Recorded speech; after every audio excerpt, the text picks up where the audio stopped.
প্রিয় দর্শক বন্ধুরা, এই মুহূর্তের জন্য আপার প্রাইমারি থেকে গুরুত্বপূর্ণ খবর update. Back to back upper primary 2016 এবং 2012 আপার মামলায় উঠে আসছে গুরুত্বপূর্ণ খবর আপডেট। সঙ্গে থাকছে কোর্টের দারুণ খবর। প্রমাণসহ বিষয়টিকে দেখে নেওয়ার জন্য চেষ্টা করুন। অন স্ক্রিনে রেখে যাবতীয় বিষয়ে আলোচনা করছি, তো ভিডিওটিকে শেষ পর্যন্ত দেখবেন, কোনোভাবে স্কিপ করবেন না। চ্যানেলটিকে এখনই সাবস্ক্রাইব করে নিয়ে সঙ্গে থাকবেন। চলুন কথাবার্তা না বাড়িয়ে আমরা মূল টপিকে ফোকাস করি।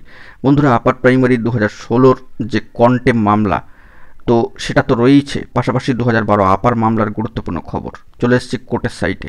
দেখতে পাচ্ছেন মহামান্য কলকাতা হাইকোর্টের অ্যাপিলিয়েটেড সাইট থেকে 2012 আপার মামলার ক্ষেত্রে নেক্সট হিয়ারিং ডেট শিডিউল কিন্তু ইতিমধ্যেই চলে এসেছে 28 April 2025। Fixed matter, single bench, মহামান্য কলকাতা হাইকোর্টের সিঙ্গেল বেঞ্চ অনারেবল জাস্টিস রাই চট্টোপাধ্যায় মহাশয়ের এজলাসে এই গুরুত্বপূর্ণ মামলা কিন্তু রয়েছে আগামী 28 তারিখের জন্য, অর্থাৎ 28 এপ্রিল 2025। এবং এই মর্মে কিন্তু কজ লিস্ট চলে এসেছে এবং টপে অবস্থান করছে এই মামলা, উপরের দিকে ফিক্সড ম্যাটারে 2 নম্বরে কিন্তু অবস্থান করছে 2012 আপার মামলা।